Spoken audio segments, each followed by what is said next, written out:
앞으로 30분도 안 되는 시간 동안 당신의 관계와 침실 분위기가 완전히 달라질 수 있습니다. 그런데 수십만 명의 남자들이 너무 늦어질 때까지 여자의 항복 스위치를 어떻게 켜야 하는지 모른 채 평생 같은 실수를 반복하고 있습니다. 남자라면 무조건 봐야 할 이야기라고 제목을 붙인 이유가 있어요. 지금 이 이야기를 듣고 있는 남자분들, 혹시 이런 생각 해보신 적 있나요? 내가 뭘 그렇게 잘못했나? 나이가 들어서 그런가? 내가 매력이 없나? 연애 초반에는 그렇게 서로를 못 참던 두 사람이 결혼 10년 차쯤 되면 같은 침대에 누워서 서로 등을 돌리고 자는 사이가 됩니다. 스킨십을 시도하면 파트너가 몸을 살짝 굳히거나 피곤해, 내일 하자 라고 말하죠. 그때 마음속에 이런 말이 떠오를 수 있어요. 아, 내가 싫어진 건가? 남자로서 끝난 건가? 오늘 저는 이렇게 말씀드리고 싶어요. 그건 당신의 능력이 부족해서가 아니라 여자의 시스템을 아무도 제대로 알려주지 않았기 때문입니다. 우리는 너무 오랫동안 성과 친밀감을 기술, 스킬 문제로만 생각해왔어요. 어디를 어떻게 만져야 한다, 몇 분을 버텨야 한다, 같은 이야기들요. 하지만 여자의 몸과 뇌는 완전히 다른 시스템으로 움직입니다. 안정감 화살표, 감정적 연결, 화살표, 신체적 각성. 이 세 가지 스위치가 순서대로 켜져야 비로소 그 유명한 항복 스위치가 눌립니다. 남자는 대체로 하나의 스위치처럼 탁 켜지죠. 그런데 여자는 다이얼에 가깝습니다. 조금씩 천천히 여러 개를 맞춰야 합니다. 그리고 오늘 우리가 이야기할 것은 머리 그 많은 다이얼 중에서도 진짜 핵심. 여자가 마음과 몸을 동시에 그래, 괜찮아, 너에게 맡길게 라고 내어주게 만드는 은밀한 항복 스위치입니다. 한 부부 이야기를 해볼게요. 결혼 2년 차까지는 서로를 못 참았습니다. 퇴근하고 눈만 마주쳐도 웃음이 나고 주말이면 손을 잡고 영화 보고 집에 오면 자연스럽게 스킨십으로 이어졌어요. 그런데 아이가 태어나고 몇 년이 지나면서 상황이 바뀝니다. 아내는 육아와 집안일, 직장 스트레스로 늘 지쳐있고 남편은 요즘은 너무 바빠서 그런가 보다 하다가도 점점 서운함이 쌓이죠. 어느 날 남편이 용기 내서 스킨십을 시도합니다. 아내는 몸을 살짝 밀어내면서 오늘은 진짜 힘들어, 미안이라고 말해요. 겉으로는 괜찮아 라고 하지만 속으로는 이렇게 생각합니다. 내가 이제 진짜 매력이 없나 보다. 남자로서 끝난 건가? 여기서 제가 꼭 짚고 싶은 건 문제의 원인이 남자의 능력 부족이 아니라는 겁니다. 여자의 몸과 뇌가 어떻게 작동하는지 그 침묵의 룰을 아무도 안 가르쳐 줬어요. 특히 한국 사회에서는 야근, 육아, 시댁, 친정 문제, 사회적 압박까지 여성들이 만성 피로와 성욕 저하를 겪기 쉬운 구조입니다. 이런 시대일수록 여자의 항복 스위치를 모르면 두 사람의 거리는 더 빨리, 더 멀어질 수밖에 없어요. 그래서 오늘 저는 부끄러움이나 비난이 아니라 이제 알게 됐으니 바꿀 수 있다는 관점에서 이야기를 해보려고 합니다. 정보는 힘입니다. 관계를 바꾸는 힘, 친밀감을 회복하는 힘. 예, 그리고 그 힘은 바로 지금 이 이야기를 듣고 있는 당신에게 있습니다. 이제 조금 더 깊이 들어가 볼까요? 여자의 항복 스위치는 사실 몸 어디 한 군데에 있는 버튼이 아닙니다. 여기만 누르면 된다는 건 정말 위험한 오해예요. 실제 스위치는 뇌 안에 있습니다. 그것도 하나가 아니라 여러 개의 회로가 동시에 움직이는 복합 스위치예요. 남자의 경우 시각 자극과 도파민이 빠르게 올라가면서 비교적 단순한 경로로 흥분이 일어납니다. 그런데 여성은 조금 다릅니다. 먼저 떨어져야 하는 게 있어요. 바로 코르티솔, 스트레스와 불안을 담당하는 호르몬입니다. 이게 어느 정도 내려가야 지금은 안전하다라는 신호가 켜집니다. 그리고 그 다음에 올라가야 하는 것이 옥시토신, 신뢰와 애착의 호르몬이에요. 이 두 가지가 맞물려야 비로소 성적 각성, 회로, 그러니까 우리가 말하는 항복 스위치로 가는 길이 열립니다. 그러니까 남자가 손으로, 입으로 아무리 자극을 해도 여자의 뇌에서는 아직 위험 신호가 꺼지지 않았다면 몸은 자동으로 브레이크를 밟습니다. 이걸 이렇게 비유해 볼게요. 지금 남자는 엑셀만 잔뜩 밟고 있습니다. 왜 안 나가? 더 밟으면 되지. 그런데 여자는 브레이크가 끝까지 밟혀 있는 상태예요. 브레이크가 풀리지 않았는데 엑셀을 더 밟는다고 차가 나갈까요? 엔진만 더 힘들어지고 타이어만 더 닳고 결국은 고장나겠죠. 많은 여성들이 이런 이야기를 합니다. 남편이 싫어서가 아니라 몸이 안 따라줘요. 머리로는 괜찮다고 생각하는데 얘 막상 하려면 몸이 굳어버려요.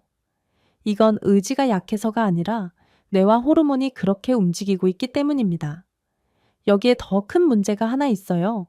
반복된 실망과 억지 섹스가 계속 쌓이면 여성의 뇌는 그 남자와의 성관계 자체를 불편한 일, 피해야 할 일로 학습해버립니다.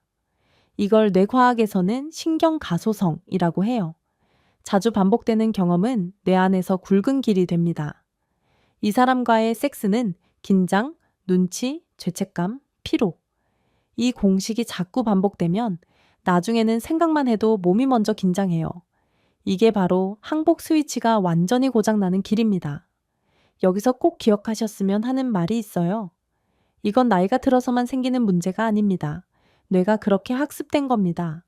그리고 중요한 건 학습된 것은 다시 다르게 학습할 수도 있다는 거예요. 지금이라도 회로를 다시 배선할 수 있습니다. 조금의 시간과 조금의 인내, 그리고 새로운 패턴이 필요할 뿐이에요. 조금만 더 같이 가보실까요? 아직 진짜 중요한 이야기들은 뒤에 남아 있습니다. 이제 많은 남자분들이 이렇게 물으실 거예요. 근데 저는 나름 로맨틱하게 한다고 했는데요. 여기에서 우리가 꼭 짚어야 할 게 있어요. 남자들이 영화, 드라마, 야한 영상에서 배운 로맨틱 공식들. 실제로는 여자의 항복 스위치를 켜는 게 아니라 꺼버리는 경우가 정말 많습니다. 예를 들어 볼게요. 첫째, 술로 분위기를 띄우고 갑자기 스킨십을 강하게 밀어붙이는 것. 남자는 용기 내서 분위기 잡아봤다고 생각할 수 있어요. 하지만 많은 여성의 입장에서는 내 상태, 내 피로, 내 감정은 안 보이고 그냥 자기 욕구만 채우려는구나. 이렇게 느껴질 수 있습니다.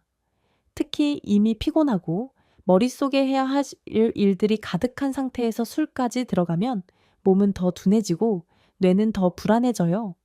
코르티솔은 안 떨어지고 옥시토신은 안 올라갑니다. 둘째, 집안일이나 육아는 거의 돕지 않으면서 침대에서만 애정을 과하게 표현하는 것. 평소에는 무심한데 밤에만 달라지는 남자. 이 패턴은 여성에게 굉장히 큰 안정감 붕괴 신호가 됩니다. 남자는 나는 너를 원해 라는 표현이라고 믿지만 여자는 이렇게 들을 수 있어요. 나는 내 몸만 원해. 네 마음, 내 피로, 네 스트레스에는 관심 없어. 셋째, 대화 없이 바로 가슴, 성기 등 성적 부위로 손이 가는 것. 이건 정말 많은 여성들이 싫다고 이야기하는 부분이에요. 몸이 준비되지 않은 상태에서 특정 부위를 바로 자극하면 뇌는 그걸 위협으로 해석하기 쉽습니다. 그러면 또다시 브레이크가 꽉 밟히겠죠.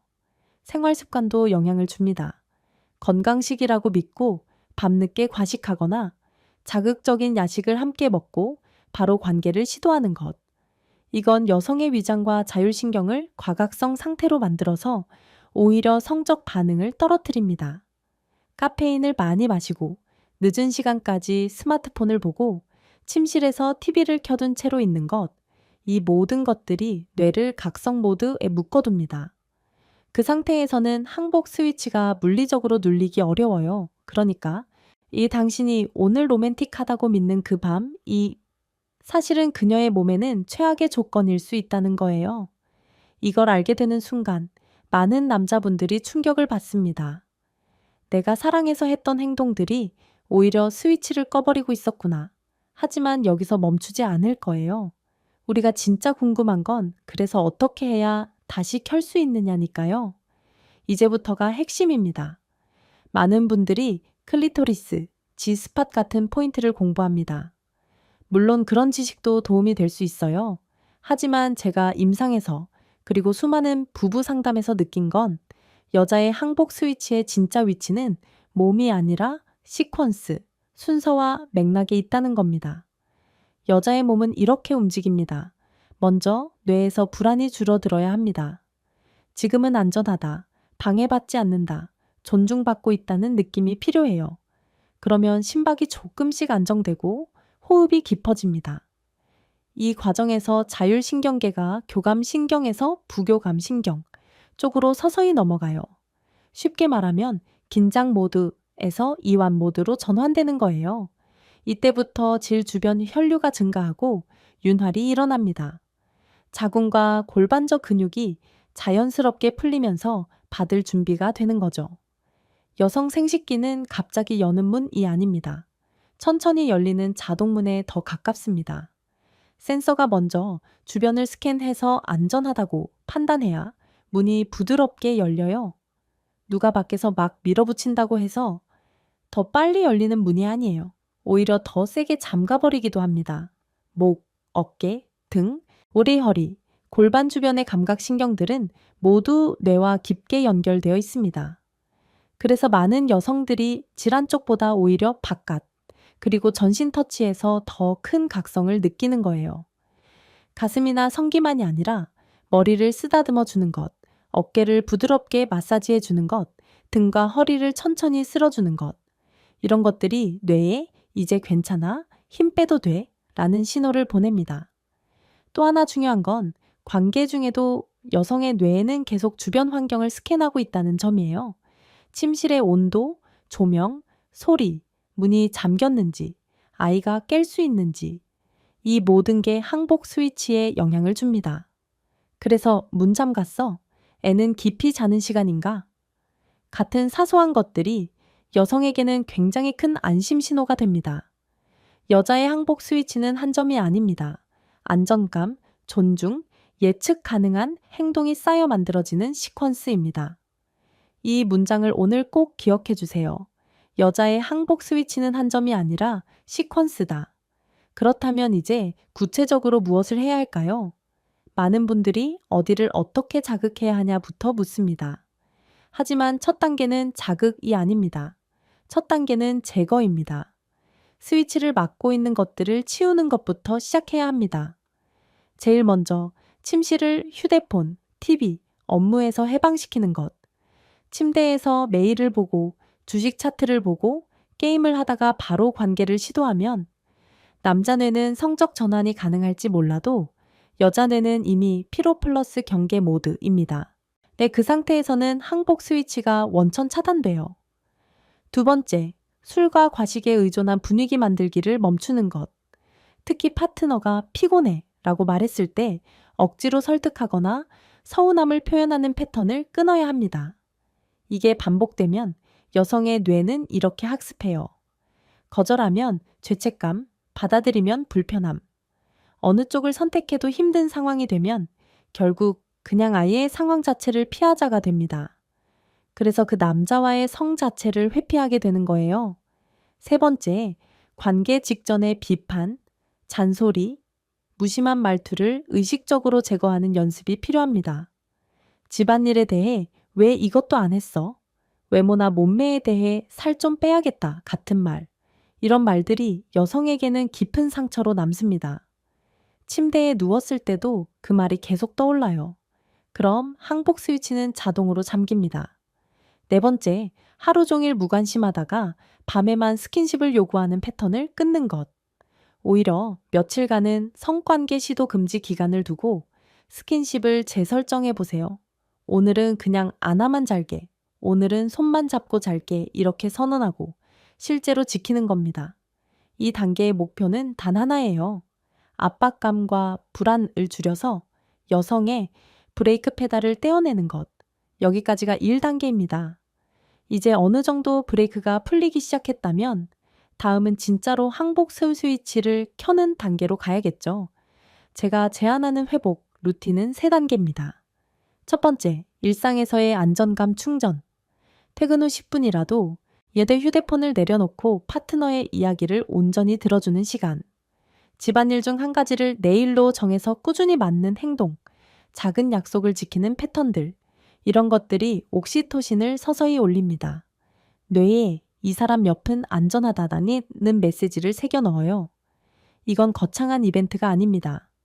매일 반복되는 작은 행동이 가장 큰 힘을 가집니다. 두 번째, 침실 앞에서의 감정 예열. 관계를 시도하기 최소 30분 전부터 스킨십과 대화를 시작해 보세요. 소파에서 어깨를 기댄 채 앉기, 가벼운 마사지, 따뜻한 차 한 잔을 나누면서 오늘 있었던 일과 감정을 나누는 것. 이게 왜 강력한 항복 스위치냐면 자율신경 입장에서 보면 이 시간이 교감 신경 화살표 부교감 신경으로 넘어가는 통로이기 때문입니다. 그리고 중요한 건 태도예요. 오늘 꼭 해야 한다가 아니라 오늘 아니어도 괜찮아. 나는 네가 편안했으면 좋겠어. 이 메시지가 전달될 때 브레이크는 더 빨리 풀립니다. 세 번째, 관계 중의 속도와 피드백. 바로 성기 자극으로 가지 마세요. 목, 어깨, 등, 허리, 골반 주변을 천천히 만지면서 파트너의 호흡과 몸의 긴장도를 관찰해 보세요. 숨이 깊어지고 어깨가 내려가고 골반이 살짝 움직이기 시작하는 순간들, 그게 바로 항복 스위치가 서서히 켜지고 있다는 신호입니다. 이때 짧게 물어보는 것도 좋아요. 이렇게 하는 거 어때? 여기 괜찮아? 그리고 파트너의 표정, 소리를 통해 피드백을 받아들이는 태도. 이게 여성에게는 최고의 안심 신호입니다. 이게 내 몸과 마음이 존중받고 있다는 느낌이 들거든요. 마지막으로 저는 이렇게 말하는 용기를 추천하고 싶어요. 내가 그동안 너무 몰랐던 것 같아. 이제부터 같이 맞춰 가보고 싶어. 이 말은 남자의 자존심을 버리는 게 아니라 오히려 진짜 성숙한 자존심입니다. 관계를 회복하는 강력한 출발점이 됩니다. 이제 마무리를 해볼게요. 우리가 오늘 이야기한 항복 스위치의 원리를 짧게 정리해보면 이렇습니다.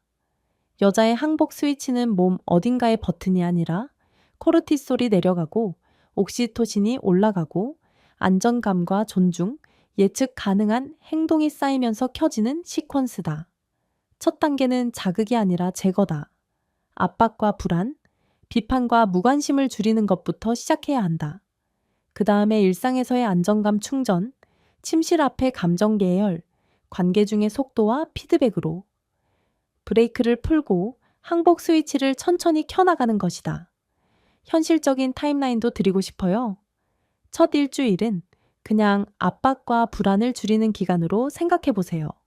성관계 횟수에 집착하지 마시고 침실 환경 정리, 술래 야식 줄이기, 비판적인 말 줄이기에 집중해 보는 겁니다. 둘째 주부터는 일상 속에서의 작은 신뢰 행동, 예측 가능한 배려를 쌓아보세요. 파트너의 표정과 몸에서 긴장이 조금씩 풀리는 변화를 관찰해 보는 거예요. 셋째, 넷째 주가 되면 자연스럽게 스킨십이 늘어나거나 파트너가 먼저 다가오거나 거절의 톤이 부드러워지는 등 아주 미묘한 신호들이 나타날 수 있습니다. 이게 바로 항복 스위치가 다시 작동하기 시작했다는 증거입니다. 예의 완벽을 기대하지 마세요. 중간중간 어색함도 있고 실패도 있을 겁니다. 그 자체가 두 사람의 새로운 대화의 재료가 될 수 있어요. 중요한 건 오늘 몇 번의 셈냐가 아니라 한 달 뒤에 서로를 바라보는 눈빛이 달라졌느냐입니다. 정보는 힘입니다. 지금 이 내용을 들은 당신이 앞으로 어떻게 행동하느냐에 따라 앞으로의 10년, 20년의 친밀감이 결정될 수 있어요. 당신이 나이가 들어서 문제가 생긴 게 아닙니다. 그동안 아무도 제대로 알려주지 않았을 뿐이에요. 이제 알게 됐으니 선택은 당신이 할 수 있습니다. 당신이 선택하면 충분히 바뀔 수 있습니다. 혹시 주변에 비슷한 고민을 하는 친구, 형제, 동료가 있다면 야, 이거 한번 들어봐라. 욕심이 아니라 서로 덜 상처받고 잘 살자고 하는 얘기다. 이렇게 조심스럽게라도 나누어 보셨으면 합니다. 혼자만 알고 끝내기에는 이건 너무 많은 관계를 살릴 수 있는 정보거든요. 당신이 더 건강하고 깊은 관계를 오래 이어가길 진심으로 바랍니다. 그리고 기억해 주세요. 당신은 나쁜 사람이 아니에요. 그냥 이제까지 아무도 알려주지 않았던 여자의 항복 스위치를 오늘 처음으로 제대로 배우고 있을 뿐입니다.